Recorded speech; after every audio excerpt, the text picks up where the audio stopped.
Live from the Valley, it's your host, former Miss USA, Nia Sanchez. Hey, baby. Okay, welcome to the Hold My Crown podcast, where we dive into life, pageants, reality TV, parenting, and so much more. Join us for special guests from your favorite reality shows and some of my very good friends, other beauty queens. This is Hold My Crown. Hold my crown. Hello. Welcome back to the Hold My Crown podcast. I am so excited you're here. I am Nia Sanchez Bucco, and I do not have my lovely, handsome co-host today. Daniel is at home. He actually has interviews for our show, The Valley, today that he's recording, so he can't be here because he's getting ready for that and has to go and do like multiple hours of interviews. So we have a lot to catch up on. Obviously, since I've been here recently talking, there's been the fires in California. There have been a lot of things personally with us traveling, or me traveling, the kids, and then Brittany's birthday. If you watch The Valley, Brittany is one of our main friends on The Valley and was from Vanderpump Rules beforehand. And we had she had her birthday party, and I was there to celebrate. So I'm going to give you all the behind the scenes and the tea from that. But there's just been a lot going on. So first, I kind of want to find a moment, or have a moment, to just share like what is going on and what has happened with us personally in the fires. They say that everyone in LA knows at least one person that has lost everything. And that's true for us and everybody I know. If you speak to anybody, they'll say, oh, my friend, my cousin, my friend's friend, like we all know somebody. So these fires were insanely huge. If you're on social media, maybe you saw the graphic that shared that the size of Manhattan is, I think, 1,500 square miles, or around that, 1,500. And the last time I saw the graphic, it had shared that over 18,000, I think maybe up to 20,000 square miles had burned or acres had burned in the Palisades fire. And it was just about as large in the other fire as well, the one that was in Altadena. So there's so many people that have been affected and lost everything. And actually, I would love to put in the show notes, I'm going to find a fresh link to it. A lot of people have created links for GoFundMe pages that have hit like less than 20% of their goal, because so many people have been affected. And if someone with a good following, or someone that, their friends will reshare a lot, shares, a GoFundMe page to help somebody, they might meet their goal within, a few days or a few weeks. But we still have people that have completely lost everything, that are not even close to their goal of just trying to have some financial resources to help support them through this hard time. So we'll definitely be providing that. But our story specifically, we are safe. Our home is safe. We are so grateful for that. We were about 4 city blocks, 4 streetlights away from one of the evacuation zones once the Palisades fire had kind of come over the hill and was threatening homes in the Encino area, which is where we live. I had already evacuated a few days before with the kids, because they were talking about how toxic the fires were. And y'all would not believe, my DMs were popping off with people giving me so much crap, just coming at me for so many reasons. And I was really mind blown, because it's when we're experiencing one of the hardest times we've experienced in LA, why are you feeling the need to attack? But even when I would share something about the quality of the air, people would say, oh, look at it, it's just smog, or it's just some smoke, it's not that bad. But if you have looked and read about it, there's the older homes that have asbestos and lead in the paint, and cars that are burning, plastics that's burning, all the chemicals in people's houses. It's not a wildfire that's burning brush and trees.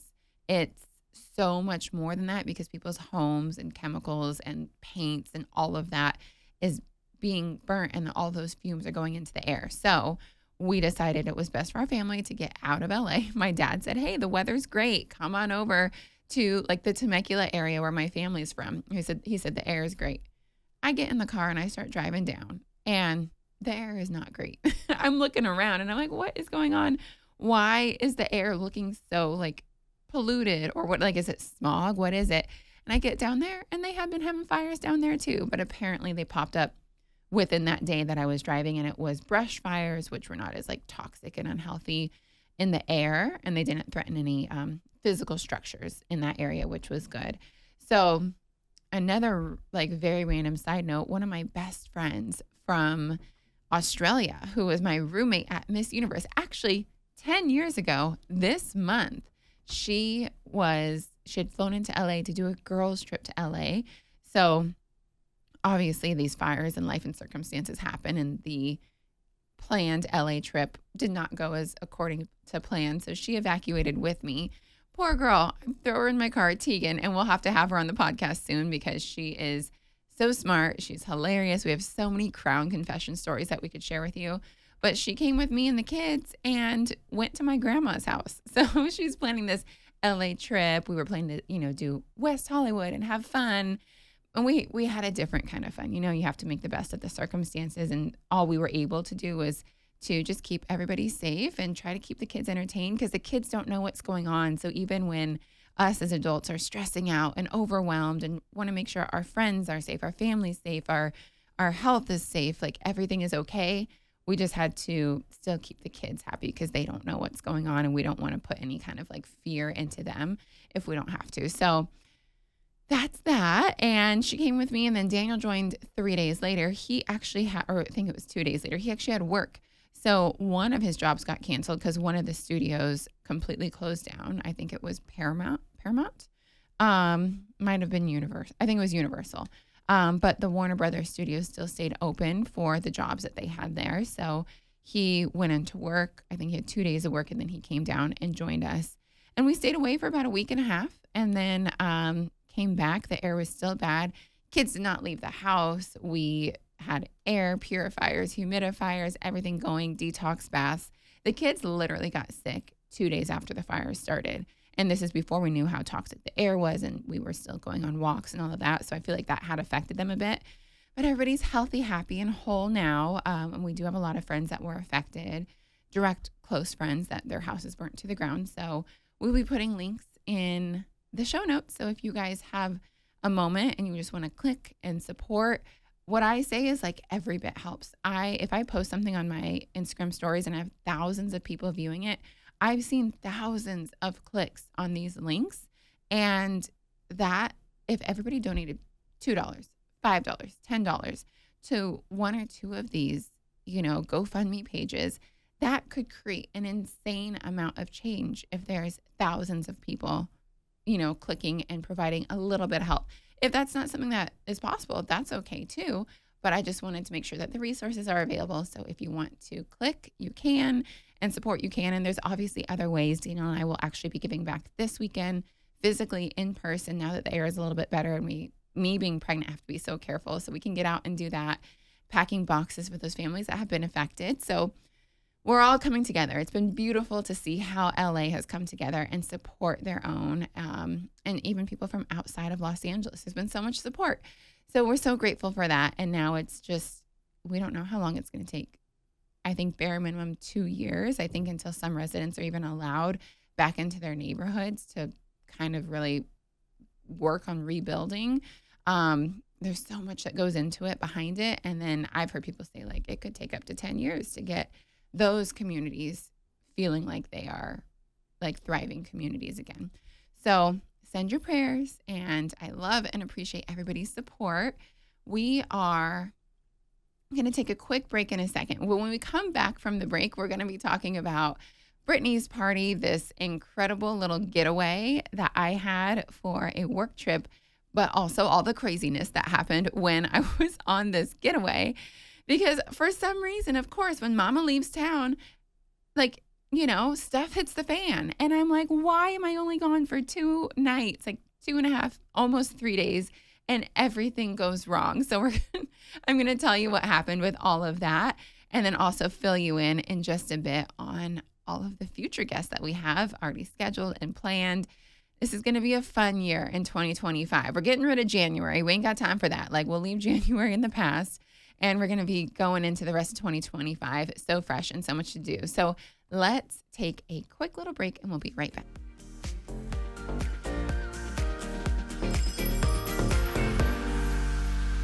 I started taking Nutrafol first at like 3 months postpartum after the twins because whatever was going on inside of my body, I noticed a lot of hair thinning on the outside of my body, like especially around my hairline. And I wanted something that was going to help me from the inside out. And that's when I found Nutrafol. Your hair is so much more than what you see when you look in the mirror. From stress and nutrition to hormones and lifestyle, so many internal factors affect what you see on the outside.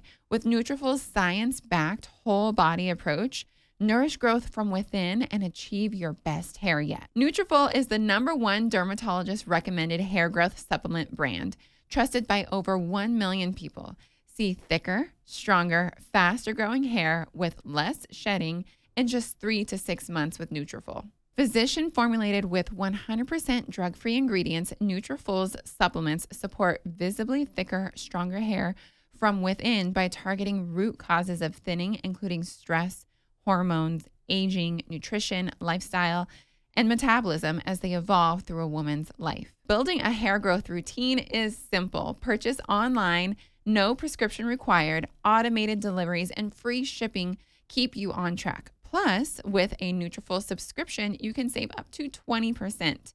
You'll have access to free naturopathic doctor consults, and a Headspace meditation membership is included. That is incredible. Start your hair growth journey with Nutrafol. For a limited time, Nutrafol is offering our listeners $10 off your first month subscription and free shipping when you go to Nutrafol.com and enter the promo code HMC. Find out why over 4,500 healthcare professionals and stylists recommend Nutrafol for healthier hair. Nutrafol.com, spelled Nutrafol.com, promo code HMC. That's Nutrafol.com, promo code HMC.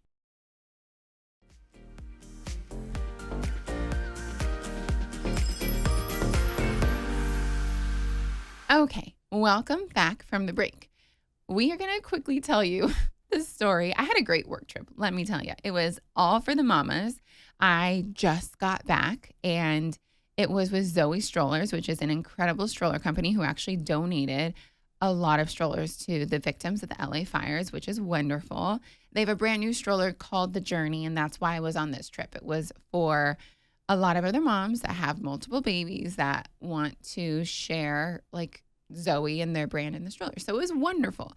They flew us out to the Colony Hotel in Palm Beach, Florida. If you have a second, Google that and look that up. It's so beautiful, very girly, all pink, lots of history, like a classic old hotel. It's absolutely gorgeous, and it's 1 block away from the beach.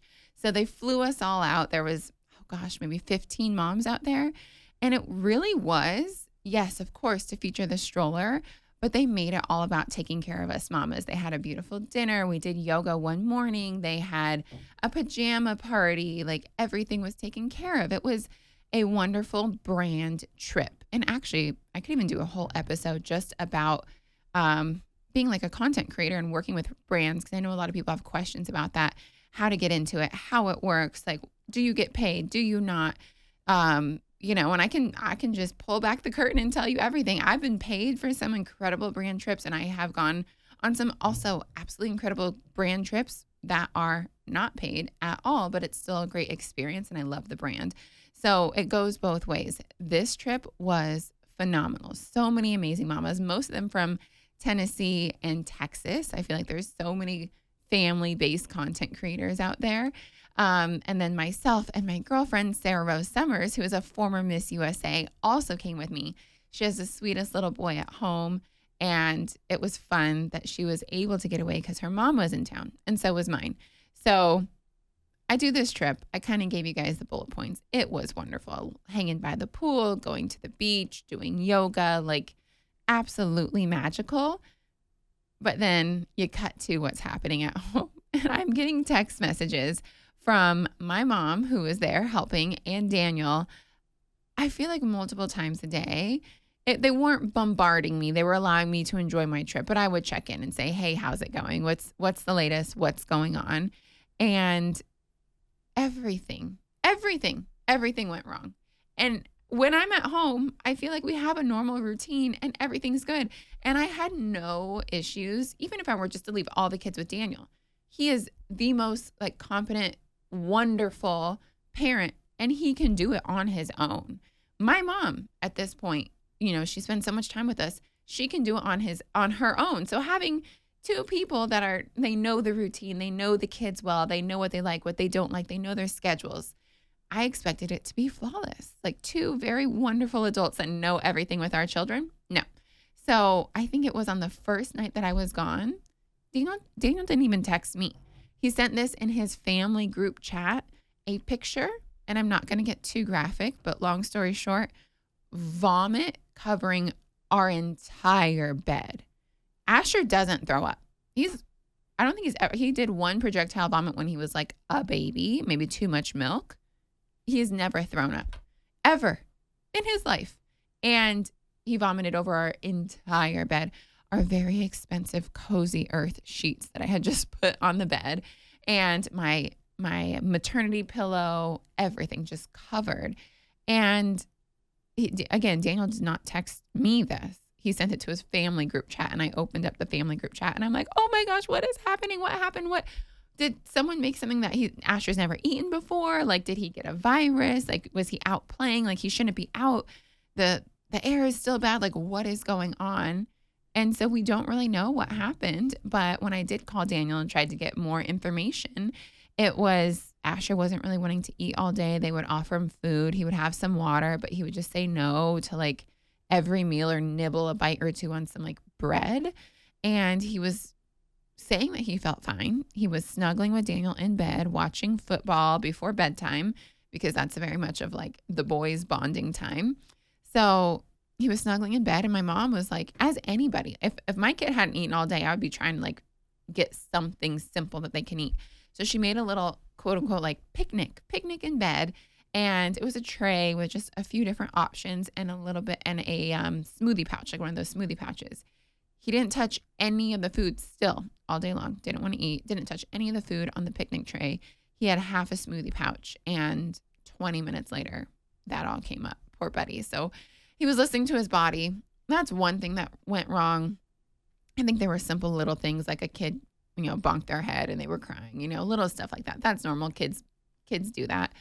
But then one night I'm sleeping and I get notification after notification after notification on my like baby camera, like the alert.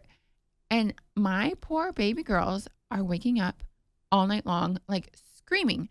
And not for nothing, like Daniel gets up and gets a bottle of milk and feeds a baby and tries to put her back down. And then he's got her, and then the other one's screaming. So then my mom, this is the thing with twins. If you have one baby that wakes up, you can soothe that baby, maybe even bring your baby back into bed with you and just snuggle them. Not when you have twins. So then my mom gets up and she helps, and Asher's sleeping in bed with her because he's not feeling well, and Daniel has work the next day. So Daniel has work, a long day of work, and he's getting up all night feeding these babies, trying to get them back to sleep. At like 5 a.m. California time, I am saying like to Daniel, texting him, please just give Zariah a pacifier. I think they all fell out of her bed. You don't have to pick her up, just rub her back. She'll go back to sleep. And then I notice, Isabel's still not in her bed. So Daniel has Isabel with him. He's not looking at his phone. I'm texting my mom. She sends me the sweetest but longest text about Daniel was up at 1. I was up at 2. I got back up at 2:30. Now it's 5. She's like, I'm completely wiped, which I get because she's also has a toddler in bed with her who's probably kicking and moving and squirming and all of that. So I was like, oh, why does everything go wrong when I'm gone? And then cut to my trip is over. I fly home. I'm mentally preparing myself to be up all night because I want to give my mom and Daniel a break. Like, they are exhausted. They need their rest. And Daniel has work and interviews. So I'm mentally preparing to be up all night long. Like, I got this. I can do it. And the kids, all of them, sleep perfectly through the night. And I think it's just my presence being in the house. I don't know what it is, like a mother's presence, because there was no issues whatsoever. I think Zariah kind of like fussed for 2 minutes at 5 a.m. and went right back to bed, and they slept till 7:30. They waited for their green light to turn on. We have a little like routine. Asher slept perfectly well. So hopefully all the craziness is done and we have smooth sailing, because this upcoming next week is going to be wild. You'll see it on social media. One of the big things we have the premiere of Paddington, or it's like the screening of Paddington, and it's a family screening. So lots of different families with kids and everything. Daniel and I will be going to that and bringing the kids. I do need to look into it because we are very protective of our kids' headspace, and Asher is so sensitive that if it's too scary, we might just go watch a little bit, maybe like the opening scenes and then leave. But there's going to be lots of activation. So all of that is coming up. But before we wrap up today's episode, because I wanted this just to be a fun catch-up episode, I want to share with you about Brittany's party. And I will very, like in a tiptoe way, share a little bit of Valley things. That's like not giving anything away from season 2, but obviously Brittany is on the Valley and our friends are on the Valley or Vanderpump. Like we have, former Vanderpump cast. All of us were there. So I'll kind of be just giving you the behind the scenes of the birthday party. Again, nothing with season 2. But there were moments, and there's still moments I need to be filled on. Zach Wickman, can you call me, please? Because he called me when it was like 11 p.m. to tell me something, and I could tell he sounded a little like flustered, but I thought he was calling about a picture that I wanted to post that I had texted him. So I said, hey, is the picture okay? Can I post it on my Insta stories? And he looks at his phone and says, yeah, it's okay. It's okay. Okay. I'll call you later. Bye. And then I texted him multiple times at night and I was like, tell me what happened. Obviously something was going on. And he just texted me back, it was a lot. I'll call you later. And then he never called me later. The next day he texted me at like 8:00 at night saying, I slept all day. I'll call you tomorrow. And now we're 2 days after that. So I need to call him. Anywho, let's quickly talk about Brittany's party, and then we'll kind of wrap it up with what you can expect for the next few weeks.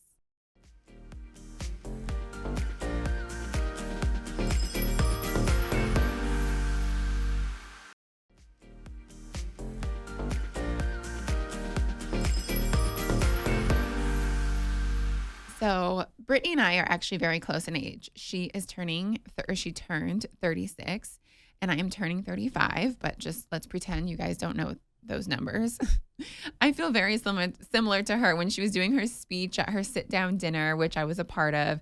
She was like, I'm turning 36, but I don't love the number. And I'm like, yeah, girl, me too. Like, we can just pretend we are 31 forever. We feel youthful. It's all about how you feel. Age ain't nothing but a number. But it was an absolutely beautiful party. I did not go to their wedding because I didn't know Brittany and Jax at that time, but I heard a lot of people saying like, oh, Brittany, this looks a little like your wedding. It was very beautiful. Sit-down dinner, the flowers, something that Kristen said specifically. And I was like, oh, you had a good choice of words. And I did not. I was trying to be like a girl's girl. And I was like, oh, it's like your wedding, but like so much better. But maybe better is not the word because her wedding obviously was still special and beautiful. So Kristen was like, it's like your wedding, just different. So it was these beautiful florals everywhere, a floral wall. And something that I love that Brittany did was she had a QR code right on the bar, which is where a lot of people spend their time. And it was to donate to the LA fire victims. So I love that she used the celebration of her birthday to also help other people. And I just love her heart for that. So she made, a speech and announcement to ask everybody, no pressure, but if you want to, there's a QR code. It makes it super easy. You can just donate while you're here. So I thought that was really beautiful.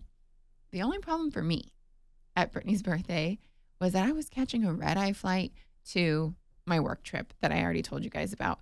So I told her in advance. And of course, why does it always happen when you have a strict timeline that things are running behind? So I was really looking forward to having like lots of time to do the sit down dinner, talk with everybody. And then I knew I would have to leave as like the party got going. So the sit down dinner was a little bit more intimate, just a smaller group of friends. And then the party was everybody. So yeah, I sat down and I think I left in middle of the main entree. I like scarfed some food into my mouth and then gave Brittany a hug and I had to go. But before that, when I walked in, it was Lala, Sheena, Janet, Jared. Like if you watch The Valley or you watch Vanderpump, you know all of these names. Zach and Benji, his boyfriend, and Jasmine was there, but her fiance, Melissa, was not there. She had to stay for work in New Jersey. And then I text Kristen who were both pregnant at the same time, were due very close to each other. And I was like, girlfriend, where are you at? I thought she was at the house. I did not see her anywhere after like 20 minutes of just hanging out, kind of cocktail hour time. But she was up getting her hair and makeup done because some of the girls had gone over to Brittany's house ahead of time to get ready. So she came down after I texted her and we got to hang out and catch up. Finally, both of our bumps are showing. We were talking about how like it takes a minute for my bump to show, but then once it's out, and I'm trying to like embrace it. So we were just talking about baby things and all of that. And it was great catching up and sitting right next to her. There's also, I don't know what her exact Instagram handle is. Her name is Rachel. I think it's Pilot Rachel. She's from The Bachelor. And she's so sweet and wonderful. So I got to sit next to her and Bradley Leak. I think that's his last name. I need to double check. He is Brittany's hairstylist and hairstylist to all of the girls. Like we love him. He's got such a sweet heart. And we were talking also about me being pregnant and having so many kids in such a close amount of time. And he is a triplet. So he got to grow up with all of his siblings so close together, going through all the same kind of like stages and milestones together. So we got to talk about that. But Brittany's party was wonderful. Daniel and I unfortunately had to do like a flip-flop. So I came home to grab my suitcase. And when I came home is when he left. So he got to give me a hug goodbye. And then he went to Brittany's party to hang out. All the guys joined then, like the other guys, you know, like Luke and everybody else. And he said that he had a good time, got to hang out, talk with people, all of that. It's just, we are at home 24/7. Like we are at home or we are together or we're like doing work stuff. So it's nice to just be able to like hang out with your friends. And when your mom is in town, she can watch the kids and you don't have to hire a babysitter to sit on your couch while your kids are sleeping. So it's nice that my mom could be at home, go to sleep, get her own rest, and then we can just like go out and be with friends. I'm glad that he got to do that, even though I didn't get to join. As we're wrapping up this episode, I want to say thank you, actually, because in December, I had said, hey, y'all, we have not had any reviews or anything left. Like people, you know, they can leave stars, but taking the time to actually write a review, we hadn't had any of those since late summer.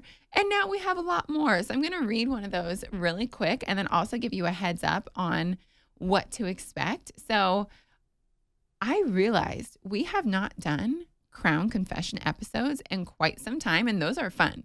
Those are spilling all the tea from way back when, and there's even opportunity to spill some tea from more recent things that are going on now. So we have some more Crown Confession episodes coming up. We also have a kind of twist on Crown Confessions where it's going to be Crown Confession Disney Princess Edition.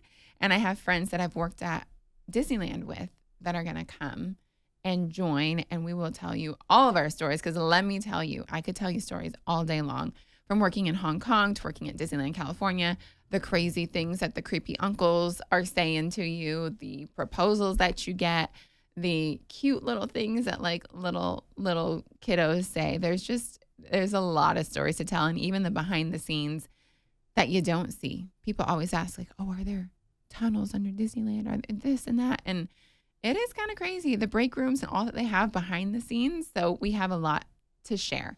I am going to read, we even have a fresh review. This one is January 9th, 2025. And his name is Ashy Bump. So it says, truly obsessed with these two, their precious family and vulnerability about life's challenges. Getting there has been so refreshing. And she says, love how down to earth and kind they are. So excited for them on season 2 of The Valley. Congrats on baby number 4. So thank you, Ashy. We also have Joy, who left a review on Christmas. Thanks for taking a moment out of your day on Christmas to write a review. It says, I love Hold My Crown podcast. I love Nia and Danny. They are mom and dad. They are funny and interesting to hear, not to mention the very exclusive guest appearances from Asher. Thank you for giving us a great podcast. It helps me get through my day, my chores, and my work. Merry Christmas. So thank you guys. Keep leaving those reviews, 5-star reviews. Leave us a note. We love it. We read all of them. It makes our day. And besides the Crown Confessions and the Princess Crown Confessions, I also have other guests. I want to do a parenting episode for anybody that's in the trenches, because we have been living in the trenches for years, and we're going to go right back into it with another little one. And I feel like having like nitty gritty good advice for people in the trenches is so important. And I have a mom who is incredible. She's on social media. She's like such a boss babe. She also has twins. So I feel like when your children are little, period, you're in the trenches. When you have twins, you just get a double dose of it. And so I love the way that her and her husband parent, and this next podcast, whenever that one comes out, will be so beneficial to anybody in that stage of life, or that you can share with someone that you know in that stage of life. So thank you so much for listening to the Hold My Crown podcast. Make sure you subscribe so that you get fresh updates every week when this podcast comes out. Make sure you share with a friend or share on social media and tag us, holdmycrown.podcast. And I am at Real Nia Sanchez. Thank you so much for tuning in. Love you so much and see you next week. Bye.